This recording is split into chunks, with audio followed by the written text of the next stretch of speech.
Rafael Aguirre, que nos va a explicar cómo hacer diferentes injertos en mandarina. Entonces, profe, si quiere prosiga y nos comenta qué es lo primero que debemos hacer. Sí, buenos días a todos. Bueno, para el proceso de injertación en frutales, primero tenemos que contar con la herramienta apropiada para hacer este trabajo. Entonces, una herramienta es unas tijeras de podar para hacer los cortes que vamos a traer en el campo de injertación, una navaja de injertación, un desinfectante que lo podemos preparar en dosis de 100 centímetros de cloros y 1 litro de agua, porque como vamos a transmitir, propagar material vegetal, tenemos que estar desinfectando constantemente la herramienta para no transmitir enfermedades. Tenemos otro equipo que para la boda, para injertación vamos a necesitar una cinta de amarre, bolsas de papel y una bolsa plástica para cubrir el injerto cuando ya lo tengamos implementado en la planta. También cabe anotar que ahora hay unas nuevas tijeras de injertación, las cuales ya traen unas cuchillas para hacer el corte determinado. Este corte lo puede hacer esa tijera en B y nos va a entregar el corte para empatar directamente. Entonces nos queda totalmente hermético el injerto si yo lo voy a realizar en campo o en el vivero. Entonces es una nueva herramienta que yo puedo utilizar para los procesos de injertación. A continuación vamos a explicar, es uno muy sencillo que lo podemos hacer de dos formas para cítricos. Uno es hacer un corte en bisel, que tiene que ser largo para que tenga más proporción de empalme en el patrón. Entonces este es el injerto que se hace en bisel sencillo, y el otro es en doble bisel o cuña, en el cual va a quedar por un lado el corte y por el otro lado el corte, pero al momento de empalmarlo es diferente. Entonces, como ya tenemos nosotros el patrón, este patrón ya lo dijo el compañero que debe ser una planta resistente, y vamos a utilizar una vareta de mandarina arrayana. Entonces hacemos el corte.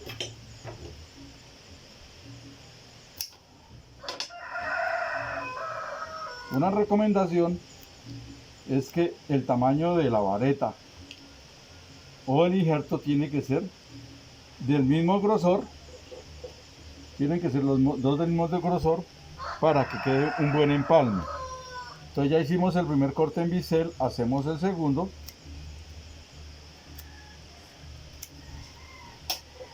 Y buscamos el empalme. Tiene que quedar, si notan acá, quedó abierto.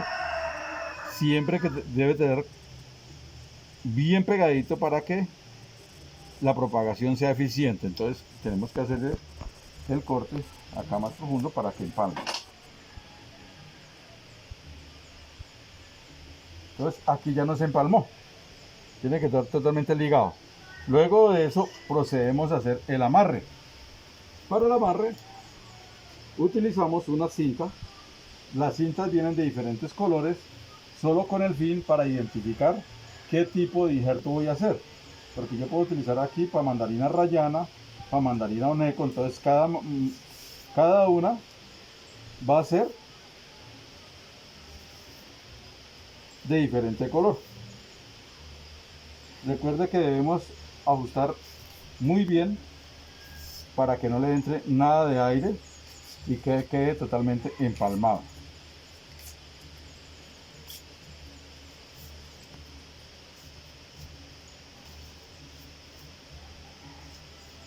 Amarramos.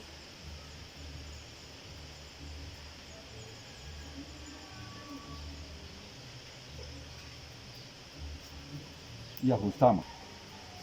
Nos quedaría acá el patrón y el injerto.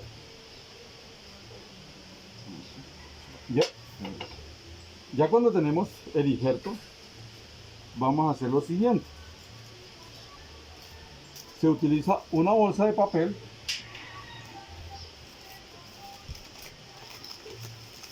y una bolsa plástica.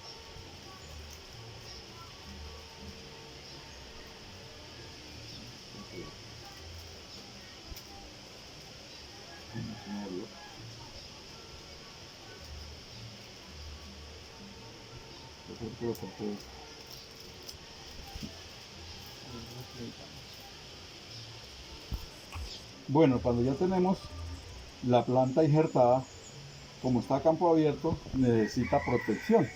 Entonces, lo que hacemos es lo siguiente. Con una bolsa plástica se le hace un pequeño hueco en una esquina, se le pone el injerto. Este huequito es para que comience a respirar, no se nos crezca la humedad aquí dentro de la planta y se nos vaya a afectar el injerto.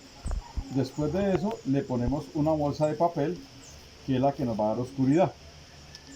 Lo dejamos así, dependiendo del patrón y del injerto, va a durar el prendimiento más o menos de 8 a 15, 20 días. Entonces a los 10 días lo revisamos, levantamos, miramos si ya comenzó a botar hojitas nuevas, y si ya bota hojitas nuevas le podemos quitar la cobertura, y ahí es el pegamento del injerto. Ese fue en bisel sencillo. Ahora vamos a explicar es cuando es en bisel doble o cuña. Entonces lo mismo, tenemos el patrón, lo vamos a cortar. Este va a ser el patrón y vamos a utilizar la varetica o injerto, que es el que queremos transmitir. Recuerda que el injertico debe tener una yema terminal, que es la que va a ser la nueva planta. Entonces tenemos el injerto, vamos a hacerle el corte, doble corte, porque va a ser en bisel, doble bisel o cuña.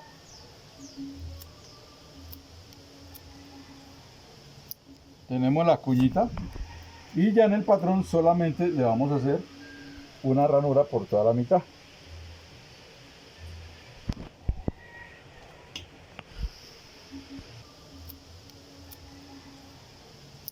Tenemos la cuñita y ya en el patrón solamente le vamos a hacer una ranura por toda la mitad.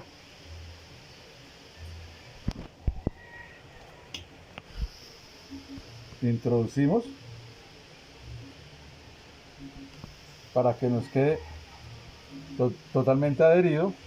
Podemos utilizar un cicatrizante natural, que es la sábila, o si no tenemos sábila podemos utilizar oxicloruro de cobre o algún producto químico. Después de que tenemos ya la cuña dentro del patrón, le hacemos el amarre. Lo mismo, tiene que ir bien ajustado para que no entre aire. Recuerde, si este fuera otro tipo de mandarina, una rayana, una oneco, entonces cambiaría el color de cinta para que se pueda identificar dentro del vivero. Amarramos, ajustamos y hacemos el mismo procedimiento. La bolsita plástica se le hace un huequito en una esquina para que cuando se crezca la humedad acá no se nos vaya a dañar la vareta o el injerto, y lo tapamos y esperamos el tiempo para que el injerto pegue. Ya cuando el injerto pegue lo dejamos ahí y queda listo para pasar a campo después de más o menos 3 o 4 meses que dura ese injerto en el vivero. Ese es el... La guayaba, Psidium guajava, está clasificado como uno de los frutos más conocidos y estimados. Su importancia radica en su valor nutricional, su gran producción y flujo a nivel comercial, ya que en el país ocupa uno de los primeros lugares entre las principales especies y variedades que se explotan comercialmente, ocupando casi alrededor de 9.500 hectáreas, y finalmente por la amplia gama de derivados de su fruto. También se estima que la producción anual de guayaba en Colombia es de 81.800 toneladas por año, de las cuales cerca del 69% se destina para consumo en fresco y el resto de la producción se usa para la preparación de dulces conocidos acá en Colombia como el bocadillo. Importancia socioeconómica, el cultivo y la agroindustria de la guayaba presentan un marcado retraso tecnológico. Esto afecta como tal principalmente al mercado, debido a los bajos rendimientos de los cultivos, el alto costo de producción y al igual también la eficiencia de la calidad. Por ello, para contrarrestar los efectos anteriores, la propagación es de manera vegetativa, ya que permite mantener las características deseadas de los materiales o variedades élite para predecir comportamientos agroindustriales. En guayaba, por otro lado, para la propagación asexual o vegetativa, se utilizan estacas, acodos aéreos, los cuales son menos empleados para la obtención masiva de plántulas, y finalmente se hace uso de injertos, en los cuales pues, se puede obtener como tal una variedad deseada. Finalmente, cabe resaltar que las plantas que se propagan vegetativamente empiezan la producción a los 2 o 3 años de edad. Para injerto se usan patrones o portainjertos que deben ser preparados desde la siembra de la semilla sexual al tiempo de la poda de la planta donadora de yemas, para que ambas estructuras, tanto el portainjerto como la yema, estén con similar calidad de grosor y dureza pues al momento de hacer la injertación. Bien, ahora para hablar de cómo se selecciona, primero tenemos que entender que en este caso se eligió el injerto de guayaba con yema lignificada. Sin embargo, existen más injertos para este tipo de especie, como es el caso del injerto de parche o caballete, entre otros. Pero pues ya sabemos que todos tienen su mismo fin. Bueno, como tal tenemos que iniciar con la selección de las yemas, donde vamos a utilizar ramas que estén ya lignificadas, donde sus hojas se hayan caído y se note la cicatrización. La rama como tal se va a cortar a una longitud de 25 a 30 centímetros. Por otro lado, para la selección del patrón, o sea, la planta madre, tenemos que tener una planta rústica aclimatada, con un grosor de 1 a 1,5 centímetros. Bueno, seguido a esto, en la rama, que ya habíamos obtenido anteriormente, con una cuchilla de injerto se selecciona la yema y se hace un corte asemejando una ventana, levantando un poco la cubierta. Como tal, ahí tenemos que tener cuidado y no dejar que la yema esté al descubierto por mucho tiempo. Esto debido a que la guayaba posee taninos que con el contacto del ambiente se empiezan a oxidar y puede como tal dañar el proceso. Bueno, como tal en el patrón se realiza el mismo procedimiento. Se corta un cuadrado un poco más grande, como tal a la altura también de unos 25 a 30 centímetros. Posterior y de forma rápida se inserta el parche o como tal pues la yema, cubriendo con el plástico a fin de sellar y proteger el procedimiento. Pasado ya un mes aproximadamente, o incluso dos, como tal la zona de injerto ya se habrá sellado y se puede retirar el plástico. Ahora lo que prosigue como tal es decapitar el árbol, ¿sí? A unos centímetros arriba del injerto, aproximadamente entre unos 3 a 4 centímetros. Y también se deben retirar las ramas que estén creciendo por la parte de arriba y abajo. Esto con el fin de asegurar que la ramificación que va pues a formar sea del injerto. Y ya con esto se realiza todo el procedimiento. En la investigación realizada de la propagación vegetativa o asexual de tipo injerto para SIG en Guajava, no se logró encontrar como tal una información que validara el uso de hormonas para pues este proceso de desarrollo. Sin embargo, se observó que en especies como Annona muricata utilizan algunos tipos de promotores, como es el caso del ácido giberélico y la eclonia máxima. Esto como tal en un principio da a entender que tal vez sea la misma especie o hasta cierto punto puede ser la familia taxonómica, la que requiera como tal de dichas sustancias. Además, cabe resaltar que la información obtenida es fuente de ensayos y experimentos, por lo que podemos inferir que hacen falta más documentos que fundamenten la utilización de hormonas para los injertos de guayaba. Centralizándolos ahora en las condiciones, principalmente se nos menciona que la temperatura óptima como tal para el desarrollo de la guayaba oscila de 23 a 30 grados centígrados y se menciona que además la guayaba tiene una amplia adaptación en cuanto a temperaturas. Sin embargo, pues no se desarrolla adecuadamente si las temperaturas medias en verano son inferiores a los 16 grados centígrados. En relación con lo anterior, pues se menciona que temperaturas por debajo de 3 grados centígrados resultan perjudiciales para la planta. Por otro lado, centralizándonos en el rango de humedad relativa, se menciona que este puede oscilar entre 37 y 96%. Además, un exceso como tal de humedad durante la etapa de maduración del fruto puede provocar la pudrición de los mismos. Y finalmente, hablando de la luminosidad, se menciona que la guayaba requiere como tal para su desarrollo la exposición de radiación solar directa. La rosa, perteneciente a la familia Rosaceae, es una planta exótica de gran interés ornamental En la actualidad es una de las especies más conocidas, cultivada y solicitada con su flor cortada, por su belleza, amplia variedad de colores, tonos y pues por las combinaciones que presenta. En la parte de propagación encontramos que principalmente se da de manera asexual, tradicionalmente y principalmente pues se utilizan injertos y estacas para la propagación de las rosas, los cuales requieren de hasta 2 años para obtener plantas aptas para un trasplante y que a su vez pues no tienen un alto índice de prendimiento, por lo tanto pues hay que usar algún tipo de agroquímico o de insumo para que este tenga un mejor desempeño en cuestión de raíces y pues se extienda de mejor manera. Se ha determinado que el prolongado periodo de propagación y el bajo porcentaje de plantas logradas son factores que afectan negativamente la producción. También se tiene en cuenta que para al momento de propagar, pues hay que escoger las mejores plantas que estén físicamente, que no hayan tenido ninguna afectación de algún hongo patógeno, que se encuentren en óptimas condiciones, pues para tener un mejor aprovechamiento en cuestión de producción. A la hora de realizar injertos necesitamos tener ciertos factores de selección para poder realizarlos. El primero de ellos es necesitamos un porta injertos o una planta a ser injertada. Para esto necesitamos una planta adulta, una planta que tenga el tallo grueso. Se puede realizar por medio de una estaca y pues esperar a que ésta crezca y se vuelva un adulto y pues genere un grosor en su tallo. También se pueden usar plantas de rosas machos, ya que estas pues no generan floración y pues si llegan a formar floración pues no son muy visibles, muy atractivas. Lo segundo a tener en cuenta es la planta a ser injertada. Para esto requerimos de una planta que ya haya florecido, esto con el fin de conocer cómo es la flor y qué aspecto tiene. Esto pues es una cuestión de selección. De esta se cortó una estaca que donde esté la flor, no importa que ya se esté marchitando, y de este se va a extraer una yema. Esta yema pues va a contener la información de esta flor que va a ser injertada en el portainjertos que ya tenemos y que mencioné anteriormente. Para la realización del injerto hay dos técnicas.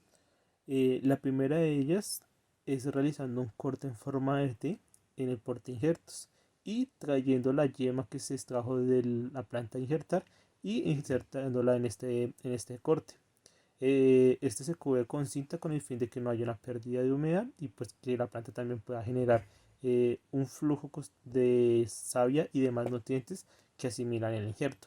La otra forma es por medio del parche. En esta ya no es solamente un corte, sino que se extrae toda esta corteza y allí se coloca un parche con el injerto ya deseado. Igualmente este se recubre y se genera ya también lo mismo el proceso de que haya un flujo de savia y nutrientes. Este se cubre con una cinta o algo, pero esto se puede retirar al cabo de 10 días, que ya es cuando es un periodo recomendado que ya la planta ha generado esa similización. En la parte de exigencias ambientales del cultivo, encontramos 3 factores que son fundamentales, iniciando por la temperatura, el cual es un factor decisivo sobre la producción y la calidad del cultivo. En forma general, se puede decir que la velocidad de crecimiento de las plantas se duplica por cada 10 grados centígrados de aumento en la temperatura.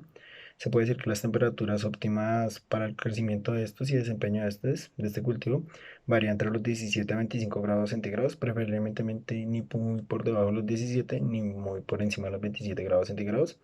Y pues se considera que al haber temperaturas muy bajas o muy altas, pues tienen afectaciones seriamente pues en las plantas. Al haber temperaturas muy bajas, se encuentra que el crecimiento se atrasa, las flores desarrollan un gran número de pétalos, por lo cual se forman y se tienden a aplanar. Cuando son temperaturas muy altas, encontramos que son flores pequeñas, teniendo pocos pétalos y un color más pálido, lo cual no es llamativo para los productores, pues. El segundo factor sería la humedad relativa. Se han descrito pues incrementos en la producción, mejoras en la calidad y aumentos en la superficie foliar debido a aumentos en la humedad relativa, más o menos entre 70 y 80%. Como tercer y último factor encontramos la luz. La luz sería como el factor decisivo ya que es el más difícil de controlar y de medir. Pues también se tiene en cuenta que la producción de este cultivo sea más que todo en condiciones de alta irradiación y pues ya sea por radiación natural o suplementaria, estos tienen afectaciones altas de alto desempeño en el cultivo.